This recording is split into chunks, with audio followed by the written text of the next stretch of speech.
पश्चिम महाराष्ट्र आणि मराठवाड्याच्या शैक्षणिक विश्वातलं कर्मवीर डॉक्टर मामासाहेब जगदाळे यांनी स्थापन केलेल्या श्री शिवाजी शिक्षण प्रसारक मंडळ संचलित श्री शिवाजी महाविद्यालय हे हजारो विद्यार्थ्यांना शैक्षणिक, कला, क्रीडा, साहित्य, संस्कृती या क्षेत्रात घडवणारं अग्रेसर महाविद्यालय मानलं जातं. या अत्यंत विद्यार्थीप्रिय महाविद्यालयाच्या प्राचार्यपदाचा कार्यभार डॉक्टर अब्दुल शेख सर यांनी 11 महिन्यांपूर्वी स्वीकारला.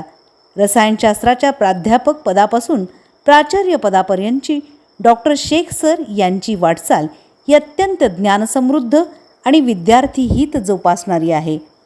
सरांचे अनेक विद्यार्थी राष्ट्रीय आणि आंतरराष्ट्रीय पातळीवर चमकत आहेत.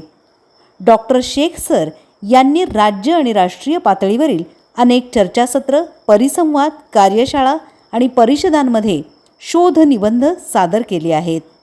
रसायनशास्त्रावरील अनेक पुस्तकांचे ते लेखक आहेत. आपल्या प्राचार्यपदाच्या कार्यकाळात त्यांनी विद्यार्थी केंद्रबिंदू मानून अनेक महत्त्वाचे निर्णय घेतले आहेत. डॉक्टर शेख सर हे अत्यंत प्रगल्भ, परिपक्व, व्यासंगी आणि संवेदनशील व्यक्तिमत्व आहेत.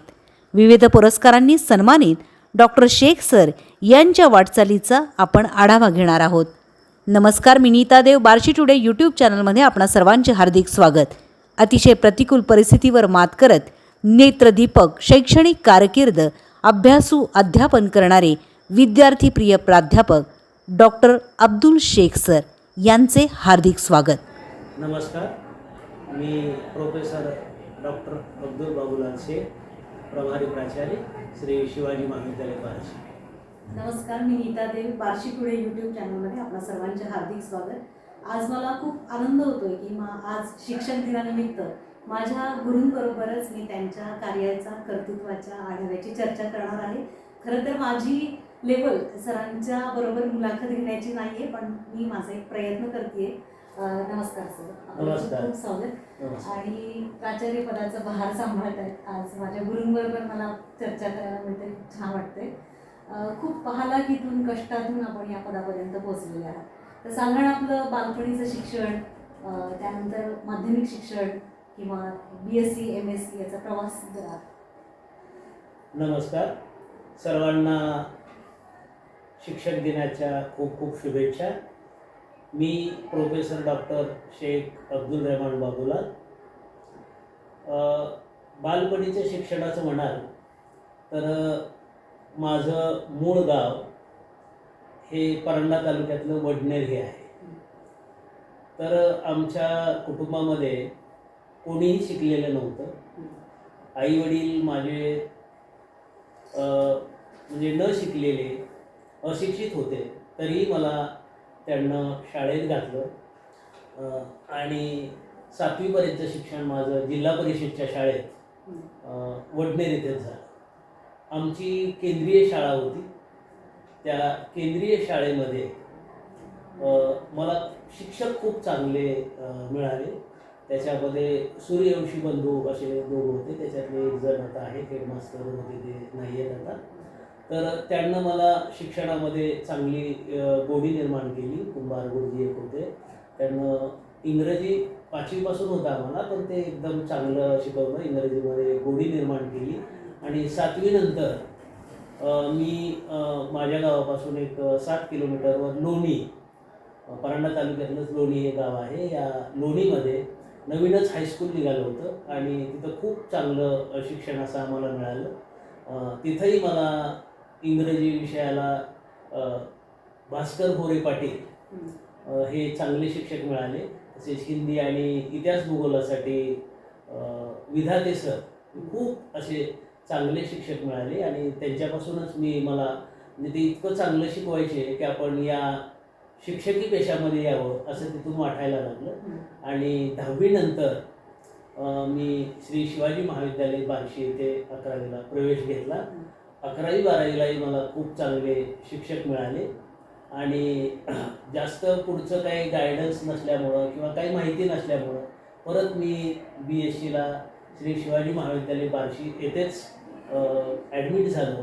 आणि BSc 1988 साली कॉलेजमध्ये प्रथम डिस्टिंक्शनमध्ये येऊन माझा MSc साठी शिवाजी युनिव्हर्सिटी कोल्हापूर येथे नंबर लागला की मी याच इन्स्टिट्यूटमध्ये MSc झाल्याबरोबर कर्मवीर मामासाहेब जगदाळे महाविद्यालय वाशी येथे माझी पहिली नेमणूक झाली. माझा ज्या दिवशी म्हणजे MScचा रिझल्ट होता त्याच दिवशी माझा इथं इंटरव्ह्यू होता. मी ॲपियर म्हणून ॲप्लिकेशन केलं होतं, पण संस्थेनं एक माजी विद्यार्थी म्हणून मला कॉल दिलेला होता आणि त्याच दिवशी माझा रिझल्ट आला. मला MScला पण डिस्टिंक्शन मिळालं आणि मी 13 ऑगस्ट 1990 साली लेक्चरर म्हणून कर्मवीर मामासाहेब जगदाळे महाविद्यालय वाशी येथे रुजू झालो. मला वाशीला 5 वर्ष मी असताना मला प्राचार्य म्हणून डॉक्टर SK मोरे सर, ते ऑर्गॅनिक केमिस्ट्रीचेच होते, ते लाभले. त्यांच्यापासून मला खूप असं शिकायला मिळालं, प्रशासनामधलं किंवा आपण प्राध्यापक असताना एक माणूस म्हणून कसं वावरायला पाहिजे हे मला त्यांच्यापासून खूप शिकायला मिळालं. आणि 5 वर्षानंतर माझी ट्रान्सफर श्री शिवाजी महाविद्यालय बार्शी येथे झाली आणि 1996 पासून ते 2022पर्यंत मी सहाय्यक प्राध्यापक, सहयोगी प्राध्यापक आणि 2018 साली मी प्रोफेसर म्हणून माझं प्रमोशन झालं. तर हे प्रोफेसरचं प्रमोशन होण्यासाठी PhD ही एक अट आहे आणि मी याच महाविद्यालयामध्ये, म्हणजे मी खूप नशीबवान आहे, माझं BScचं शिक्षण इथंच झालं, माझी सर्व्हिस इथंच मिळाली मला आणि PhDचं शिक्षण पण मला श्री शिवाजी पूर्ण करता आलं.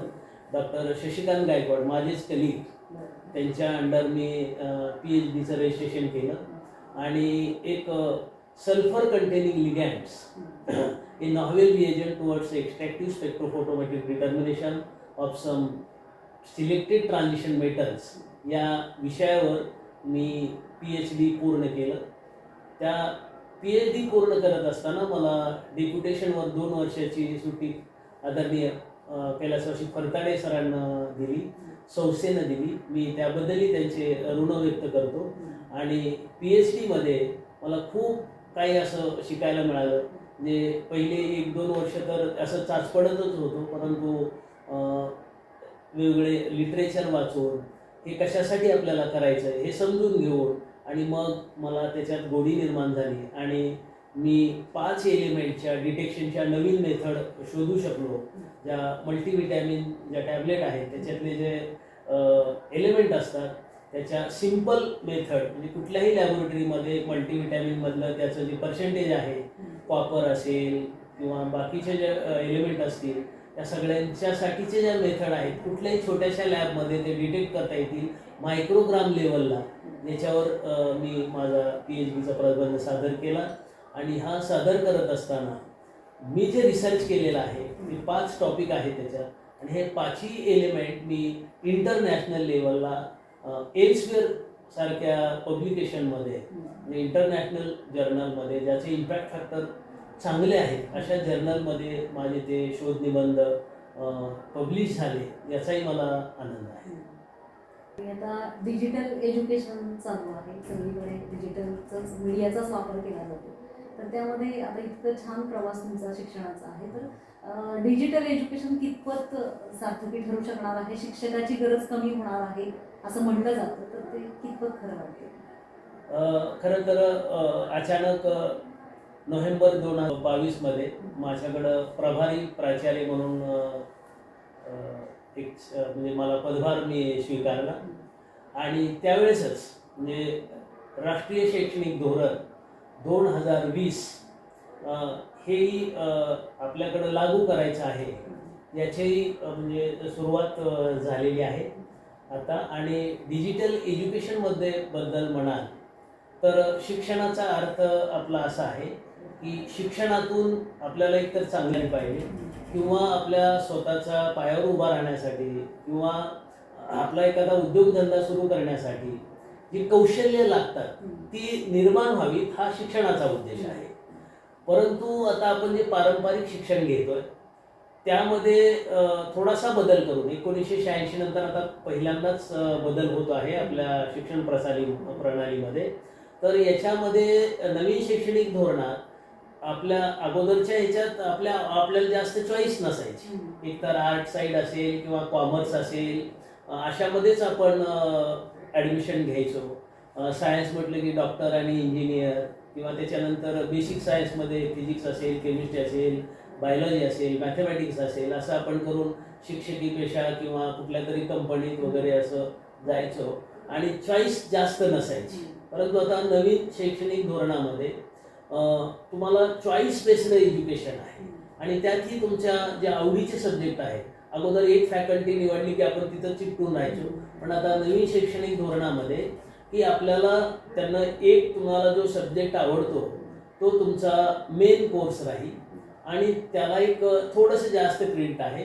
पण याच्याबरोबरच बाकीचे जे क्रेडिट आहे तुमच्या एज्युकेशनमधले ते डिसिप्लिन स्पेसिफिक असतील, त्याच विषयातला आणखी थोडासा तुम्हाला आणखी अभ्यास करायचा असेल तर, किंवा ओपन इलेक्टिव्ह, म्हणजे तुम्ही सायन्सला असेल तर एखादा तुम्हाला सायकॉलॉजी आवडतो आर्ट्समध्ये, किंवा कॉमर्समध्ये तुम्हाला अकाउंटन्सी आवडते, तर असे विषय घ्यायला आता या नवीन शैक्षणिक प्रणालीमध्ये मुभा आहे. आणि आता आपण जसं विचारलं की डिजिटलायझेशन किंवा स्किल बेस्ड कोर्सेस जे तुमचे आहेत, स्किल बेस्ड कोर्सेसला जास्त महत्त्व दिलेलं आहे. म्हणजे आता आपण बघतोय की एवढे इंजिनियर तयार होतात किंवा एवढं एज्युकेशन चालू आहे, पण स्किल्ड वर्कर आताही नोकऱ्याला कमी नाही आहे, पण ते स्किल असलेली माणसं किंवा त्याचा तो पुरवठा तेवढा आपल्याकडे नाही आहे. म्हणून नवीन शैक्षणिक प्रणालीमध्ये स्किल बेस्ड कोर्सेसला महत्त्व दिलेलं आहे आणि हे एज्युकेशन कोणालाही घेता यावं.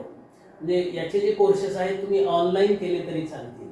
त्याच्यामुळं थोडंसं डिजिटल एज्युकेशनला हे महत्त्व आलेलं आहे आणि हे महत्त्व ओळखून आपल्या शिवाजी शिक्षण प्रसारक मंडळानं डिजिटलायझेशनचा एक प्रोजेक्ट हाती घेतला होता आणि मला आनंद वाटतो की आदरणीय अध्यक्ष डॉक्टर BY यादव साहेब असतील, उपाध्यक्ष नंदनजी जगदाळे असतील, किंवा PT Patil sir general secretary आहेत, त्यांना एवढं ते मनावर घेतलं की आपल्या 95% शाळा ह्या डिजिटल केलेल्या आहेत. म्हणून आपण इथे एखादं लेक्चर बार्शीत अरेंज केलं तरी सगळ्या हायस्कूलवर किंवा कुठल्याही क्लासमध्ये तुम्हाला आपण ते दाखवू शकतो. म्हणजे डिजिटल बोर्ड असतील, स्मार्ट बोर्ड असतील, इंटरॅक्टिव्ह पॅनल्स असतील, प्रोजेक्टर असतील.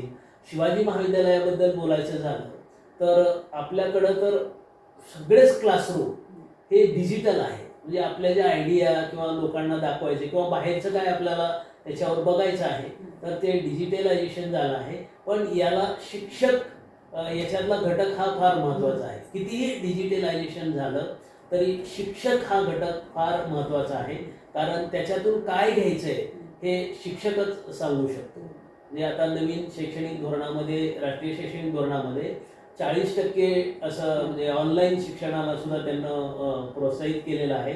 परंतु हे ऑनलाईन घ्यायला सुद्धा एक चांगले शिक्षक असतील तरच ते त्या मुलांना त्याच्यातून काय घ्यायचे ते नॉलेज देऊ शकतील असं मला वाटतं. तुम्ही जसं सांगितलं की श्री शिवाजी शिक्षण प्रसारक मंडळ स्किल बेस्ड सगळे प्रोजेक्ट केले जातात, तर असा एक प्रोजेक्ट तुम्ही 2009 साली सुरू झालेला आहे, म्हणजे वॉटर अँड सॉइल ॲनालिसिस. तर त्याबद्दल आपल्या कॉलेजमध्ये सुरुवात त्या अगोदरच आपण केलेली आहे स्किल बेस्ड कोर्सेसला. तर केमिस्ट्री डिपार्टमेंटच्या अंडर शिवाजी महाविद्यालयामध्ये soil and water analysis course 2009 साली सुरू झालेला आहे. करिअर ओरिएंटेड प्रोग्राम हा UGCचा एक प्रोग्राम होता. त्याच्या अंडर म्हणजे ॲप्लिकेशन आपल्याला करता येत होतं. तर आम्ही 7 कोर्सेसला ते त्यावेळेस UGCची एक कमिटी असते कॉलेजची, त्या कमिटीचा मी चेअरमन होतो त्यावेळेस. तर मी 7 कोर्सेससाठी अप्लाय केलं होतं. तर जवळजवळ 50 लाखाची ग्रँट 2009 साली आपल्याला मिळाली. त्याच्यातून आम्ही सॉईल अँड वॉटर ॲनालिसिस, म्हणजे आता जे आपण शेतकरी आत्महत्या वगैरे हा त्यावेळेस बर्निंग इश्यू सुरू झालेला होता तो इश्यू, आणि आपल्याला वाटलं की शेतकऱ्याचं उत्पन्न का कमी येत आहे. तर आपल्याकडं शेती जी केली जाते ते सायंटिफिक नाही आहे, सायंटिफिक ॲग्रिकल्चर नाही आहे. तर अशी ब्लाइंड फर्टिगेशन, म्हणजे कुठलीही खतं, म्हणजे त्या पिकाची आवश्यकता काय आहे, त्याला लागणार काय आहे हे न बघता शेतकरी जे मार्केटमध्ये उपलब्ध आहेत किंवा ज्याची जाहिरात होती असेच फर्टिलायझर घेऊन ते किती वापरायचे प्रमाण हेही माहीत नसायचं, आणि मग उत्पन्नापेक्षा त्याचं खर्च जास्त होतो आणि शेतकरी तोट्यात जातो. हे लक्षात आल्यानंतर आम्ही सॉईल अँड वॉटर अनालिसिस म्हणजे शेतकरी ना नफा ना तोटा या बेसिसवर हा एक कोर्स सुरू केला त्यावेळेस. फर्मेंटेशन टेक्नॉलॉजी चा एक त्यावेळेस कोर्स सुरू केला.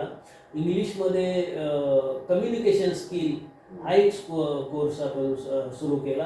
त्याच्यानंतर food processing and food preservation हा एक आपण कोर्स सुरू केला. असे 6-7 कोर्सेस आम्ही पर्सनॅलिटी डेव्हलपमेंट याच्या अंडरच आपण सुरू केलं. कारण आपला भाग हा ग्रामीण भाग आहे, कम्युनिकेशनमध्ये मुलं कमी पडतात. याच्यासाठी आपण हे वेगळे कोर्सेस इथं सुरू केले आणि त्याचा फायदा शेतकऱ्यांनाही झाला. आणि त्या कोर्सचा मला आनंद वाटतो की त्या कोर्सचा संस्थेनं त्यावेळेस त्याला जास्त पैसे लागत होते. तो कितीपत चालेल हे माहीत नव्हतं, तरी संस्थेनं त्याला भरीव अशी मदत देऊन आपल्याकडे जे इन्स्ट्रुमेंट विद्यापीठात सुद्धा नाहीत असे इन्स्ट्रुमेंट आपण 2009 साली खरेदी केले आणि आपण हा soil and water analysis course सुरू केला. तो विद्यार्थ्यांना तर त्याचा फायदा झालाच. आपल्या या शिक्षणाबरोबरच आपण त्यांना तो कोर्सही द्यायचो विद्यार्थ्याला, विद्यापीठाचं सर्टिफिकेट त्याला मिळायचं, त्याला जॉबमध्ये फायदा झालाच. पण आम्ही 20,000च्या वर शॅम्पल इथं ॲनालिसिस करून शेतकऱ्यांना कशी खतं कुठल्या पिकासाठी वापरायची ते गायडन्स करू शकलो. याबद्दल मला खूप आनंद वाटतो. कारण मामाचं ब्रीदच आहे की एकमेकास आहे करू अवघे धरू सुपन. आणि आपण या टीचिंग बरोबरच काहीतरी करावं असं म्हणून मी प्रपोजल घेऊन संस्थेमध्ये गेलो आणि संस्थेनं लगेच त्याला म्हणजे ते ग्रँड आम्हाला UGCची नंतर मिळाली. पण अगोदर आम्ही हा कोर्स सुरू करताना जे इन्व्हेस्टमेंट होती त्याला लगेच पाठिंबा दिला आणि ते सगळं आम्ही सेटअप केल्यानंतर योगायोगानं परत त्याचे पैसे आम्हाला UGCकडून मिळाले. पण त्या कोर्सचा खूप असा फायदा झालेला आहे. पाणीसुद्धा आपण पिण्याचं पाणी असेल किंवा शेतीसाठी लागणारं पाणी आहे की आपल्याकडे हे कन्सेप्टच नाही की पाणी कशामुळे तपासायचं. तर जे फर्टिलायझर असतील किंवा तुमचे स्प्रे घेताना जे इन्सेक्टिसाईड असतील किंवा पेस्टिसाईड असतील याच्यासाठी पाण्याचा pH, त्याची क्षारता या गोष्टी फार महत्त्वाच्या असतात. नाहीतर दिलेलं औषध क्षारता जास्त असेल तर त्याच्याशीच त्याचे कंपाऊंड होतात आणि पिकाला त्याचा काही म्हणजे फायदा होत नाही. तर ते पाणी तपासणे अशी आम्ही वेगळ्या गावची शिबिरं केली आणि जवळजवळ 18 गाव बार्शी तालुक्यातले आपण त्याचा फर्टिलिटी इंडेक्स काढलेला आहे. म्हणजे या गावात नायट्रोजन किती आहे म्हणजे सरासरी गावचा इंडेक्स काढला आहे. पण फॉस्फरस किती आहे त्या जमिनीमध्ये, पोटॅश किती आहे, मायक्रोन्यूट्रिएंट जे लागतात थोड्या प्रमाणात लागतात पण ते किती आहे. आणि मग त्या गावासाठी खताचं आपण म्हणजे नियोजन कसं केलं पाहिजे याचं एक आम्ही 18 गावमध्ये म्हणजे राष्ट्रीय ते योजनाच होती सरकारची, त्या योजनेअंतर्गत आपण 18 गावचं ते ॲनालिसिस केलं. हे सगळं ॲनालिसिस आमच्या BSc करत विद्यार्थ्यांना केलेलं आहे आणि आपण ही शेतकऱ्याला मदत करू शकतो त्या सॉईल अँड वॉटर ॲनालिसिसमध्ये. टिश्यू पेपरचं पण आपण प्रोजेक्ट सुरू केलेला आहे, तर त्याबद्दल काय सांगा? मला संस्थेनं प्रभारी ज्यावेळेस माझी नेमणूक केली त्यावेळेस माझ्याकडं काही माझे सहकारी बॉटनी विभागाचे की एक प्रोजेक्ट घेऊन आले की सर हा प्रोजेक्ट आपल्याला, कारण आता जी टिश्यू कल्चर असं आपण म्हणतो त्याला, म्हणजे एकसारखी रोपं येणं, निरोगी रोपं मिळणं हे शेतकऱ्यांसाठी फार महत्त्वाचं आहे. तर जैन इरिगेशन वगैरे अशा मोठ्या मोठ्या ज्या कंपन्या आहेत त्यांना G9 केळी किंवा बाकीचे जे ऑर्नामेंटल प्लांट असतील किंवा ऊसाची रोपं असतील तर हे लॅबमध्ये तयार करून म्हणजे निरोगी आणि एकसारखी त्यांचे जे मदर प्लांट असतील एकसारखे त्याच्यापासून ते तयार करता येतात. हे टिश्यू कल्चर लॅबचा प्रोजेक्ट दिला. मी त्याच्यावर थोडंसं होमवर्क करून आपल्या संस्थेचे अध्यक्ष आदरणीय यादव साहेब आणि त्या संस्थेमध्ये सगळे पदाधिकारी आपले आहेत त्यांच्यासमोर हा मांडला. त्याला लगेच आपले जनरल सेक्रेटरी PT पाटील साहेब किंवा उपाध्यक्ष नंदन साहेब, शितोळे बापू, देवडवार सर यांना काही न हे करता सर कितीही खर्च येऊ द्या पण आपण तो प्रोजेक्ट उभा करूया असं त्याला मान्यता दिली आणि आपण ह्या 2-3 महिन्यात त्याचा तो प्रोजेक्ट आपण उभा केलेला आहे. अतिशय अद्ययावत अशी टिश्यू कल्चरची लॅब मला आनंद होतो की मी प्रभारी असताना ते उभी करू शकलो आणि आता त्याचं काम चालू झालेलं आहे. आम्ही त्याच्यात काही ऑर्नामेंटल प्लांट्स आणि G9 ही केळीची जी व्हरायटी आहे त्याच्या टिश्यूचं म्हणजे इनॉक्युलेशन केलेलं आहे ते आता तुम्हाला बघायलाही मिळेल. ते आमचं काम चालू झालेलं आहे. आत्ता युवा महोत्सवची प्रॅक्टिस चालू आहे. आमच्या काळामध्ये युवा महोत्सव करताना अनेक अडचणी आलेल्या होत्या. आता तुम्ही प्राचार्य म्हणून आता पहिलं युथ फेस्टिवल असेल ही आता टीम जाते, तर काय सांगाल त्या कल्चरल डिपार्टमेंट? आपल्या पुण्यश्लोक अहिल्यादेवी होळकर सोलापूर विद्यापीठाची स्थापना झाल्यापासून 16 वेळेस सर्जन म्हणजे उत्सव सर्जन रंगाचा म्हणजे हा युवा महोत्सव चालू झालेला आहे. त्याच्यामध्ये 12 वेळा शिवाजी महाविद्यालयानं जनरल चॅम्पियनशिप मिळवलेली आहे. आणि आता सगळीकडं या विद्यापीठामध्ये शिवाजी द बॉस असं आपला नावलौकिक आहे.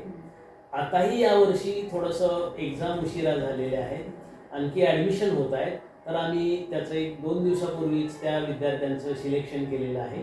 शिवाजी महाविद्यालय जसं अकॅडमिकमध्ये म्हणजे बऱ्याच विद्यार्थ्याला गोल्ड मेडल मिळतात, अकॅडमिक तर चांगलं आहेच, त्याबरोबर सांस्कृतिक विभागसुद्धा आपला खूप चांगला आहे. पैकेकर सर त्याचे चेअरमन आहेत त्या विभागाचे, सुलाखे मॅडम आणि त्यांचे सहकारी यांना आता विद्यार्थ्यांचं सिलेक्शन केलेलं आहे. मागच्या वर्षीचे विद्यार्थी आपल्याकडं पास होऊन काही वेगवेगळ्या कॉलेजला गेलेले आहेत. नवीन विद्यार्थी तयार करण्याचं चॅलेंज आपल्यापुढं आहे.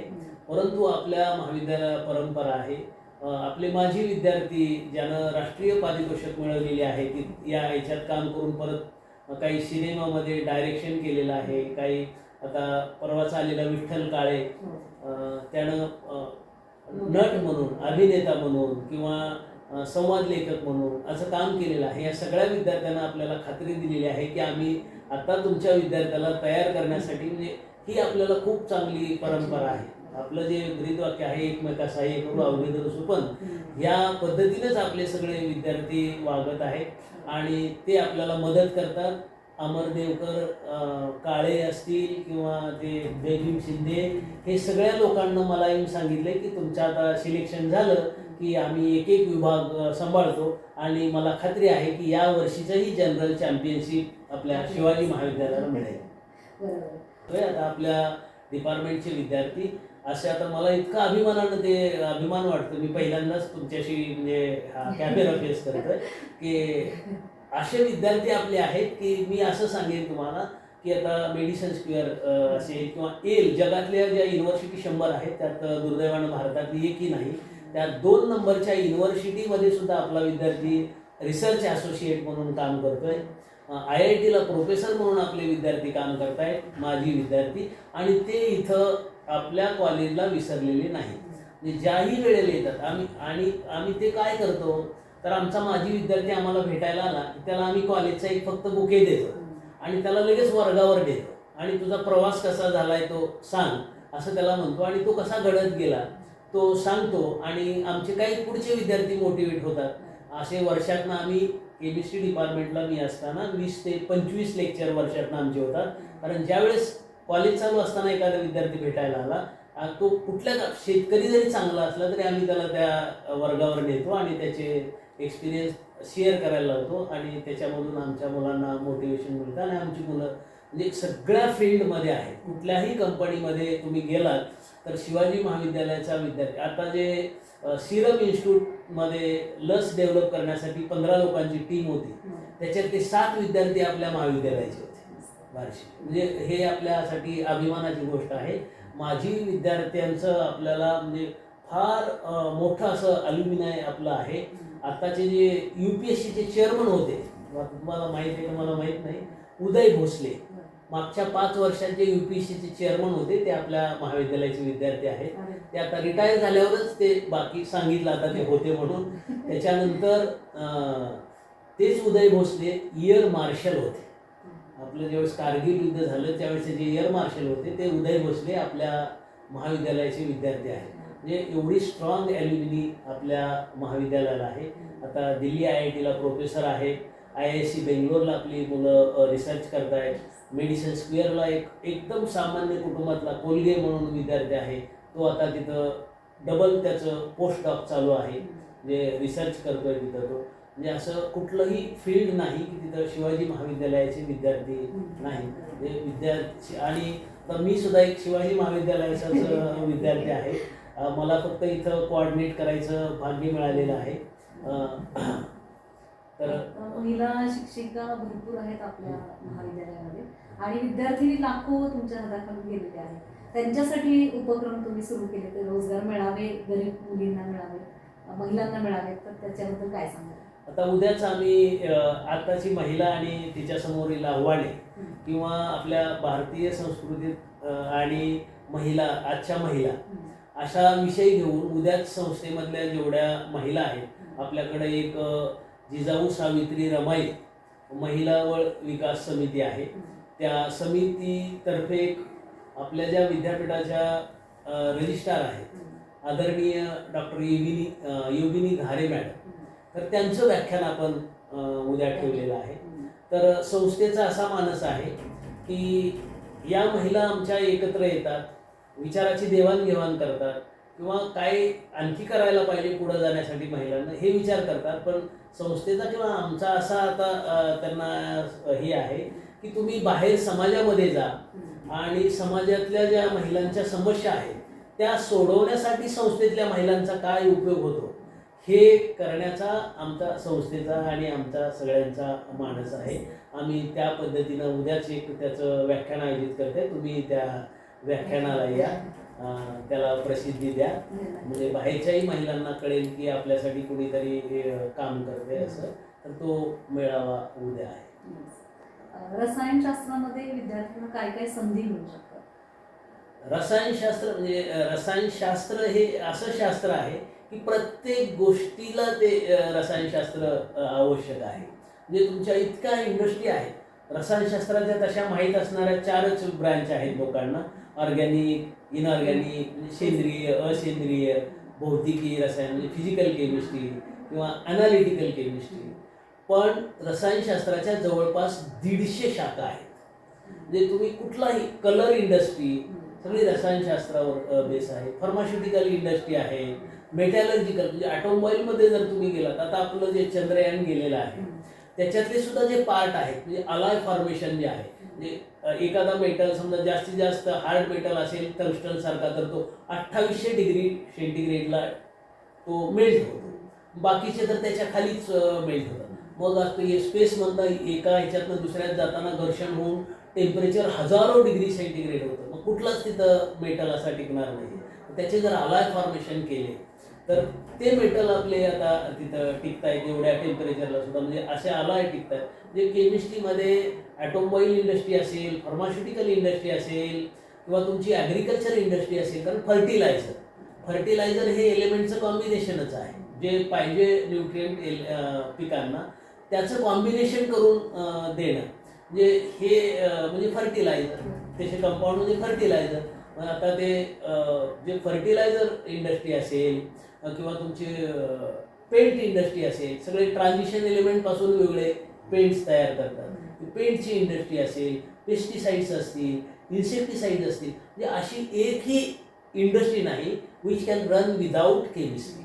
म्हणजे सगळीकडं खूप अपॉर्च्युनिटी आहे, फक्त तुमच्याकडं ते कौशल्य पाहिजे. आणि तशी कौशल्य आपल्या मुलांकडं आपण डेव्हलप करून घेतो. आपल्या शिवाजी महाविद्यालयामध्ये आपण प्रॅक्टिकलला खूप महत्त्व देतो. प्रॅक्टिकल करूनच घेतो. आता तुम्ही कुठल्याही विद्यार्थ्याची मुलाखत घेतली तर तुम्हाला कळेल की आपण प्रॅक्टिकल 100% प्रॅक्टिकल्स घेतो. आता बाहेर काही ठिकाणी असं चाललं की तुम्ही नुसत्या थिअरीला महत्त्व दिलेलं आहे, प्रॅक्टिकलचं आम्ही ॲडजस्ट करतो कारण ते मार्क्स वगैरे इथला एक इंटरनल एक्झामिनर असतो त्याच्याकडे असतात. पण आम्ही प्रॅक्टिकलला खूप महत्त्व दिलेलं आहे, कारण त्या मुलामध्ये ते स्किल डेव्हलप झाले तर आपली मुलं कंपनीमध्ये का फास्ट जातात. कुर्डवाडीचा एक काजी नावाचा विद्यार्थी माझ्याकडे आला होता आणि त्याचं एज फार कमी होतं आणि तो एका छोटी इंडस्ट्री, पण तो म्हणला आता मी जनरल मॅनेजर आहे. अरे म्हटलं इतके नवीन इंडस्ट्री नाही, फार जुनी आहे म्हटलं, पण छोटीशी आहे. मग तुला कसं काय इतक्या पोस्टपर्यंत झालं. तो म्हटला की आम्हाला जे ॲनालिसिसला वगैरे द्यायचे तर माझं प्रॅक्टिकल इतकं चांगलं इथं तयार झालं होतं, म्हणजे स्किल म्हणजे झालं होतं की मी ते फास्ट करून दाखवलं सगळ्या बाकीच्या विद्यार्थ्यांपेक्षा. मग मला थोडंसं मी जवळ गेलो आणि मग तिथनं पुढं माझी प्रगती झाली आणि त्या प्रॅक्टिकलमुळं मी इथं पोचलेलो आहे. मग असे अनुभव विद्यार्थ्यांना सांगितले की आम्हाला मग आणखी थोडासा उत्साह येतो चांगल्या पद्धतीनं प्रॅक्टिकल घ्यायला आणि आम्ही ते प्रॅक्टिकल घेतो. आता 11वीला जेव्हा इंजिनिअरिंगला किंवा मेडिकलला जायचं असतं म्हणून जेई आणि नीटची एक्झाम घेतली जाते, त्याच्यासाठी बाहेर क्लासेस लावावे लागतात असं आहे, पण आपल्या महाविद्यालयातून काय त्यांना मागवलं? हां, तर आता त्याच्यासाठी सगळे घटक जबाबदार आहेत. कारण आपण काय करतो की 11वीला ॲडमिशन घेतलं की एकतर डॉक्टर किंवा इंजिनियर एवढ्या दोनच फील्ड पालकांच्या आणि विद्यार्थ्याच्या सुद्धा मनात आहे. मला थोडंसं याच्यात वेगळं बोलायचं आहे. काय झालेलं आहे की शाळेचा निकाल याच्यावर आमच्या नोकऱ्या आहेत, म्हणजे विद्यार्थी संख्या किंवा निकाल, आणि याच्यामुळं महाराष्ट्रातल्या जवळजवळ 60-70% शाळांचे 10वीचे निकाल हे 100% आहेत.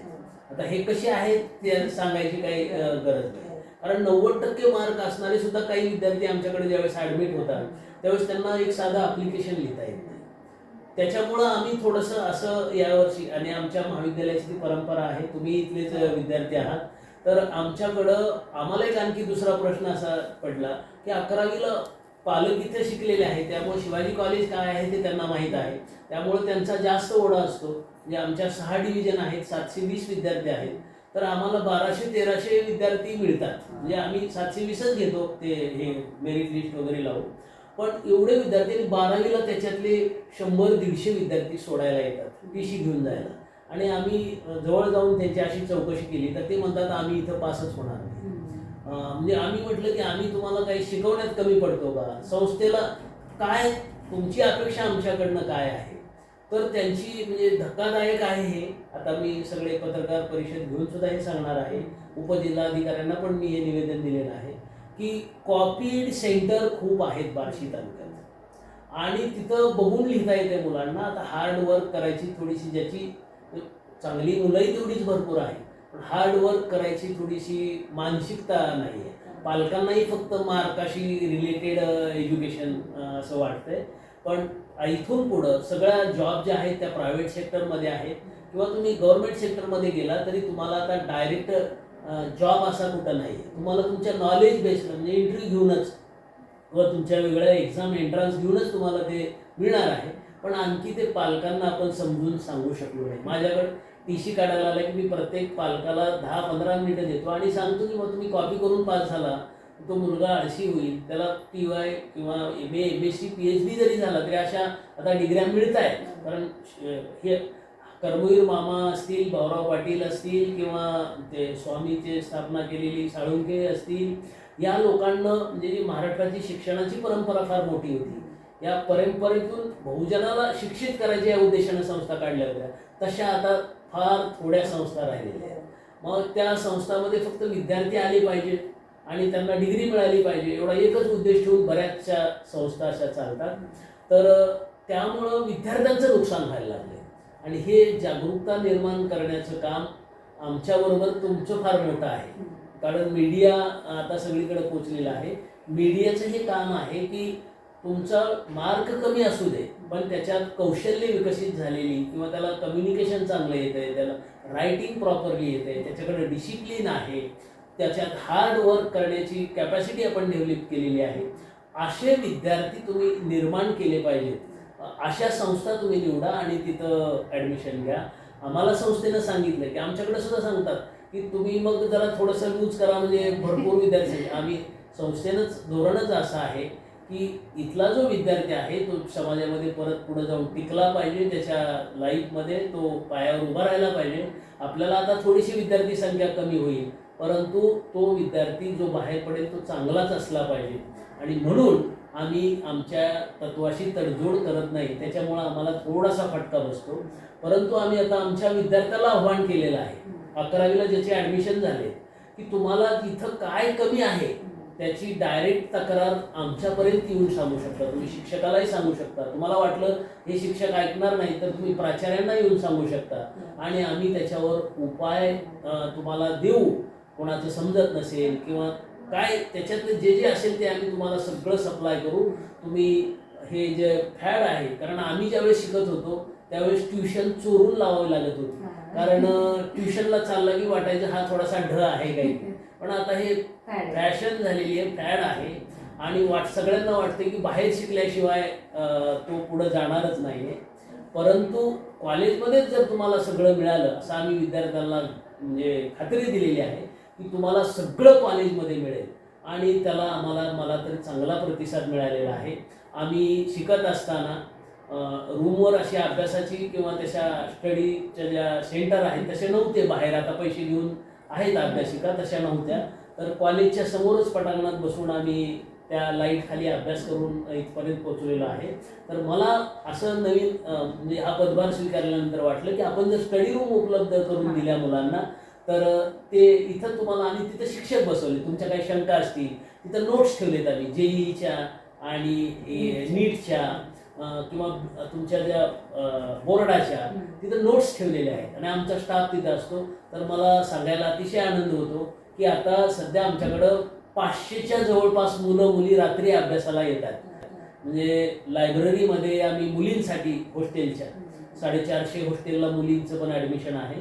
तर 11वी 12वी आणि पुढच्याही मुलींसाठी 150चे 2 हॉल तिथे सगळ्या सोयीनं इंटरनेटची सुविधा असताना असे उपलब्ध करून दिलेले आहेत.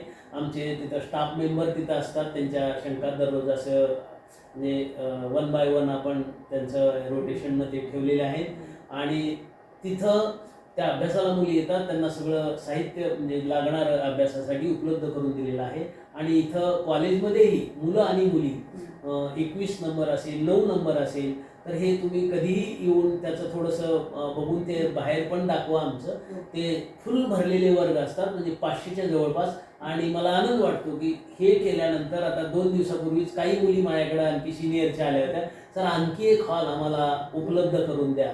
तर ती पहिली जी आम्ही शिकत असतानाचं थोडंसं वातावरण होतं ते परत आम्ही सुरू इथं केलेलं आहे. त्याला चांगला रिस्पॉन्स आहे आणि बाहेर आमचे शिक्षक सक्षम आहेत. बाहेर जास्त ट्युशन लावण्याची गरज नाही असं मी तरी सांगतोय. आणि याच्यातून जरी कुठल्या पालकांना किंवा विद्यार्थ्याला वाटलं की हे आम्हाला कमी आहे तर आम्ही ते फुलफिल करण्याचा संस्थेच्या मदतीनं प्रयत्न करूया. आता केमिस्ट्री हे सब्जेक्ट शिकवताना तुमची मुलांची केमिस्ट्री आणि शिक्षकांची केमिस्ट्री खूप छान जुळलेली आहे. तर शिक्षक दिनाच्या निमित्ताने एक प्राचार्य म्हणून आणि एक प्राध्यापक म्हणून काय सांगतो? आपण जर थोडंसं विद्यार्थी आपण ज्यावेळेस त्यांच्याशी वर्गात नुसतं शिकवणं म्हणजे शिक्षकाचं काम नाही आहे. त्याच्या अडचणी समजून घेणं किंवा त्याला म्हणजे तो कशासाठी डिस्टर्ब आहे. कारण 12वी नंतर थोडीशी फर्स्ट एड होऊन मुलं आपल्याकडे BScला येत असतात. म्हणजे त्यांचं स्वप्न असतं, कुणाला डॉक्टर व्हायचं असतं, कुणाला इंजिनियर व्हायचं असतं आणि हे सगळ्यांना शक्य नाही आहे. तर अशी मुलं BScला कुठं आता ॲडमिशन नाही मिळालं. मेजॉरिटी मुलं अशी असतात की ते BA किंवा BScकडे वळतात. आम्ही त्यांना असं सांगतो की आता तर तुम्हाला डॉक्टर होता आलं नाही तर तुम्हाला या आता इथून पुढं तुम्ही किंवा कला शिकलात तर तुम्हाला एक कलेक्टर होता येते आणि सगळे डॉक्टर इंजिनियर जिल्ह्यातले तुमच्या हाताखाली काम करू शकतात असं आम्ही त्यांना मोटिवेट करतो. आणि ते विद्यार्थी आपले घडत आहेत. आता मी सांगितलं तुम्हाला की बेसिक सायन्स शिकून आता कुठपर्यंत किंवा तुमचे चांगले व्याख्याते आपल्याकडं तुमच्या ह्याच्यातच असेल त्या युवा महोत्सवामधनं वक्तृत्व असेल ते कुठलंही. आता वक्ता जरी चांगला बोलवायचा असेल तर ते 20-25 हजार रुपये घेतो. म्हणजे हे सुद्धा त्याचं प्रोफेशन होऊ शकतं. म्हणजे तुम्ही ज्या फील्डमध्ये तुम्हाला आवड आहे त्यात जर तुम्ही स्वतःहून टॉपला गेला तर आतासुद्धा जॉबची काही अडचण नाही आहे. आणि आम्ही असं विद्यार्थ्यांना मोटिवेट करतो आणि आमचे सगळेचे सगळे विद्यार्थी म्हणजे मी तर असं म्हणतो की ज्याची हार्डवर्क करण्याची ज्याच्याकडे डिसिप्लिन आहे, ज्याच्याकडे रिस्पेक्ट आहे अशी जी मुलं तयार करतो आम्ही. शिक्षणामध्ये ह्या 4-5 गोष्टी फार महत्त्वाच्या आम्ही मुलांना सांगतो. तुम्ही कॉलेजला आल्यामुळं काय मिळतं तुम्हाला तर तुम्हाला एक म्हणजे प्रॉपर कम्युनिकेशन कसं करायचं, प्रॉपर रिस्पेक्ट कसा द्यायचा, म्हणजे तुमची डिसिप्लिन काय असली पाहिजे, तुमचे एम्स काय असले पाहिजे हे आपण सगळं विद्यार्थ्यांना ह्या पुस्तकी ज्ञानाबरोबर आमचे शिक्षक त्यांना सांगतात. आणि मग विद्यार्थी त्या दिशेनं म्हणजे तुम्हाला तुझं एम काय आहे, एमले शिकण्यात काही अर्थ नाही. एम एखादं घेऊन जर चालला तर त्या टार्गेटपर्यंत पोहोचवण्यासाठी आमचे शिक्षक सक्षम आहेत. आम्ही त्याला पाहिजे ती मदत करतो आणि आमचा तो अनुभव आहे. कारण आता मी मगाच सांगितलं की आम्हाला एवढा अभिमान आहे की या महाविद्यालयाचे म्हणजे एकट्या केमिस्ट्री डिपार्टमेंटचेच नाही, मायक्रोबायोलॉजी असेल, फिजिक्स असेल, इलेक्ट्रॉनिक्स असेल, स्टॅटिस्टिक्स असेल. आताच बरेच मुलं डाटा अनालिसिससाठी मंत्रालयात जे सिलेक्शन झालं की नाही, आता 8 मुली आणि मुलं आमची स्टॅट विभागाची BScला असताना सिलेक्ट झालेली आहेत. म्हणजे इतकं चांगलं वातावरण या महाविद्यालयामध्ये आहे. तसेच हार्डवर्किंग विद्यार्थीसुद्धा आहेत. ज्यानं मनावर घेतले आपल्याला काहीतरी करायचं आहे त्याला चांगलं गायडन्स देणं, चांगलं शिक्षण देणं आणि पायावर उभा करणं हे आमचं काम आहे, ते आम्ही प्रामाणिकपणे करतो. छान वाटलं सर. खूप उदंड आयुष्य लावू दे. Okay, thank you. कॉपी न करता आपण आपले स्किल किंवा आपलं नॉलेज कसं इम्प्रूव्ह करता येईल यासाठी सगळे मिळून प्रयत्न करूया. धन्यवाद. धन्यवाद.